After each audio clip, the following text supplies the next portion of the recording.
It uses very, very mild electrical stimulations to the tongue. Okay. Kind of feels, it's less than like a carbonated drink. Have you put it on your tongue before? I have. And so your firsthand experience is shocking. Just kidding. Your firsthand experience is that it's just like a sensation, just a mild sensation. Yeah.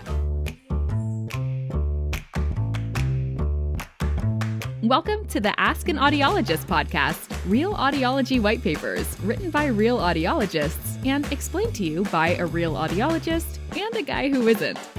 Now here are your hosts, Dr. Jordan Strong and Kevin Ziener. It's the holiday season, and boy, oh boy, do we have a gift of an episode for you today on this Ask an Audiologist podcast. I'm Kevin Ziener. I'm Dr. Jordan Strong. And one of the many things people complain about when it comes to their hearing is the ringing in their ears, better known as tinnitus. And a while back, we spoke about tinnitus and a groundbreaking product that has helped treat people's tinnitus like never before. And fortunately for all of us and for all of you, Dr. Jordan and her clinic are one of the only handful of practices nationally that have access to this new treatment. And she's going to talk to us today about it because she has actually put her hands on it. She has worked with patients before, and we are so excited to have Dr. Jordan on Ask an Audiologist to be able to speak firsthand about this. So Dr. Jordan, please tell everybody about Lenire. Sure. Yeah, so Lenire is actually the first and only FDA-approved tinnitus treatment, or tinnitus, however you want to say it. They're both correct. So okay. I great say question. Tinnitus, though. Yeah. I do say tinnitus. I used to say tinnitus. Mm-hmm. And then when I started working more in audiology, I never heard anybody say tinnitus. I just heard tinnitus. So then I immediately changed my ways because I didn't want to be the nerd at the slumber party who falls asleep too early saying tinnitus or tinnitus in their sleep. Sure. Yep. But that's kind of the quick, I guess the quick version of Lenire is it's a bimodal neuromodulation device. Sure. And of course, I know what bimodal means. Right. It's a fancy way of saying it's using two forms of stimulation. Got it. So tinnitus is really, it's kind of an ear problem, but it's more of actually a brain problem. Okay. So what Lenire does is it uses two forms of stimulation, one through headphones, and then another that's through the tongue tip. So it uses very, very mild electrical stimulations to the tongue. Okay. Kind of feels, it's less than like a carbonated drink. Have you put it on your tongue before? I have. And so your firsthand experience is shocking. Just kidding. Your firsthand experience is that it's just like a sensation, just a mild sensation. Yeah. Okay. Yeah. Actually, it was like the most mild pop rocks you've ever tried before. Like that's kind of what Shout out to anybody, born in the 50s up through, the 90s. Pop rocks. What a great throwback. There you go. And then the headphones, the sound that the headphones make, it's got a couple different programs, but the main program that almost everyone uses, it's a combination of tones. Sure. And that combination is specific to each person. It's a program based off of the hearing test. Got it. So it's specific to everybody, to each person, and to their hearing loss or, whatever we got on the hearing test. So I think a lot of people like me, the uneducated, would say, what does stimulating the tongue have to do with my ears? So I ask you that. I want to sound smart and be like, yeah, of course, you stimulate the tongue, it helps the hearing, blah, blah, blah. I have no idea how those are connected. Yeah. How are those connected? Yeah. So through the auditory stimulus, through the headphones, that's stimulating the auditory nerve. Mm-hmm. The tongue tip is using the trigeminal nerve, and a combination of the two is right where it needs to be in the brain to be able to kind of solidify what we're doing through the retraining process. Got it. With Lenire, it's not necessarily getting rid of anyone's tinnitus. Mm-hmm. Like we're in no way, shape, or form are we curing tinnitus. Got it. But it is making it less bothersome. And that's what they saw with all of the research that they did. They had tons of people when they did the initial, they actually had 3 different trials. They had tons of people in those trials, hundreds of people. And it's over an 80% success rate. Wow. But how do we define success? Success doesn't mean that we cured it. Right. Success means that a vast majority of people saw a decline in the bothersome nature of their tinnitus. Got it. Now, this new product, newish product, is out of Ireland, right? And so you actually got to fly to Ireland with a bunch of your colleagues to experience it firsthand in their HQ, and what was that like? Because I know that there's advancements in technology when it comes to hearing aids in audiology, but again, for somebody who's not up to everything, it doesn't feel like there's advancements like as it relates to hearing loss or tinnitus. So to be on the front lines of something like Lenire has got to be amazing. Yeah. Yeah. I mean, to be in the forefront of that is just incredible. Yeah. I honestly was just kind of lucky that it happened for me at least. But to be in that environment, to be amongst those people who are on the front lines of this is just awesome. That's very cool. And so were you able to meet any of the patients or speak to any of them? Oh, yeah. And what was the universal Irish refrain that you heard from them? Oh, it's great. So while we were there, I didn't actually get to meet any of those patients. Okay. I mean, I saw videos of them, that kind of thing. But when we were there, it was mostly just hands-on training of what we needed to know. But since then, I've fit lots of patients with it. Sure. Patients from all over the country who have been waiting for this for so long. And our wait list is just off the charts. I was going to ask you, you and I were talking off camera about this. Isn't your wait list like thousands of people? I mean, across the country, yes. Sure. They do it based on your region, basically. And they are adding more and more audiologists to that list. Mm-hmm.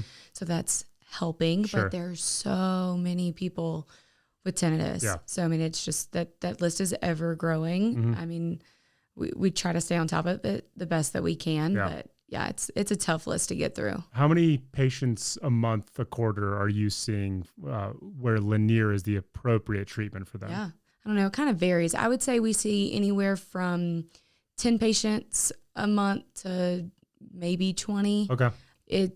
So be like between 40 and 80 every quarter. Right. We're looking at, close to almost 400 people annually at that number. Right. I mean, right now there's such an influx, so we don't know how that's going to kind of play out going forward.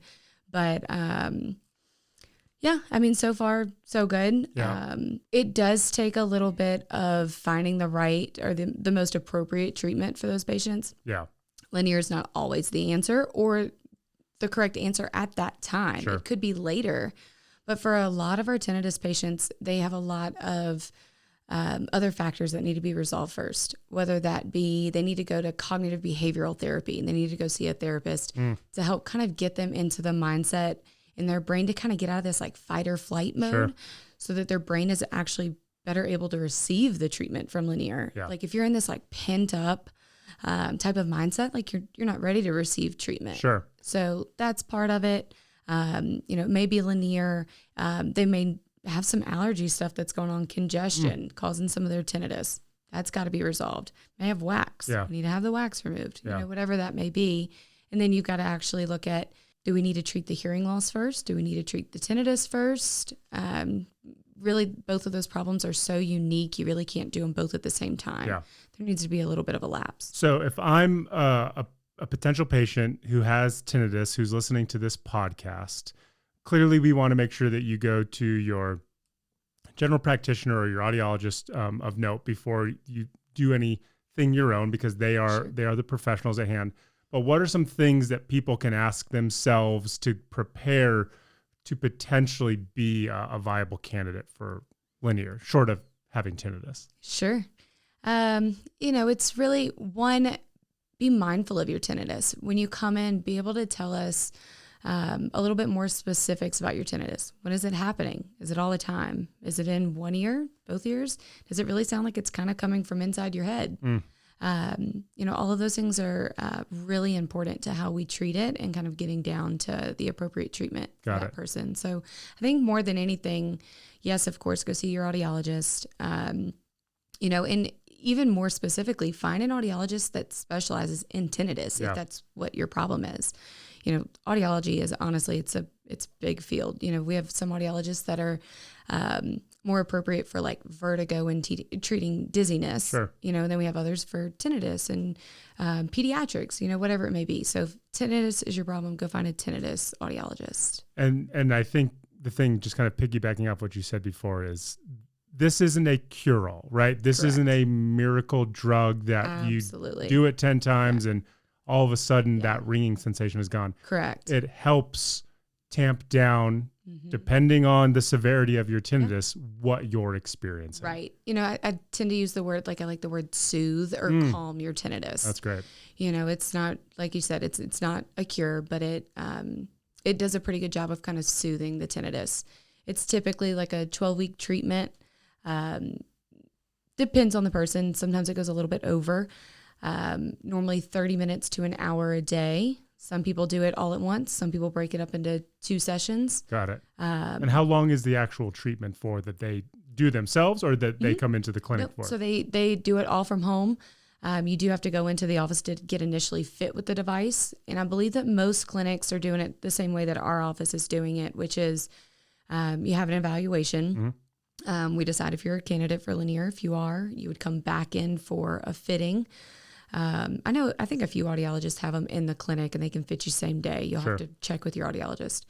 But you'll come back in for the fitting. Most of the audiology clinics are doing like a 2-week follow-up, a 6-week follow-up, and a 12-week follow-up. Got it. Now, depending on where your tinnitus is at and how severe it is, that tinnitus treatment may go further, whether that be Lenire or not. It could be like a tinnitus retraining therapy, something like that we implement. But typically for Lenire, it's going to be about a 12-week process. Got it. Amazing. I mean, it's just so cool to have you in here, and you're kind of the tip of the spear in this new piece of technology that will eventually be ubiquitous to probably most audiology practices, which is then going to be able to help, millions and millions of Americans and, probably hundreds of millions of people worldwide. Absolutely. And so when Dr. Jordan eventually leaves us because she's sleeping on stacks of Lenire cash, you now know why. So to learn more about Lenire and all its benefits, please go to askanaudiologist.com. And Dr. Jordan, thank you for giving us such amazing insights today. Always. We'll see you guys next week. You can find more information at askanaudiologist.com, and you can follow us on all our social channels at Ask an Audiologist. The information provided on this podcast is for educational and entertainment purposes only and does not substitute for professional medical advice. I wrote that not actually having any understanding of Real Ear or what Real Ear does. I just know it's a part of the process or something to do with hearing loss. And the way you're looking at me makes me think we're not even talking about hearing loss. I should have just started talking about earwax. What is Real Ear and why do we need to know about it?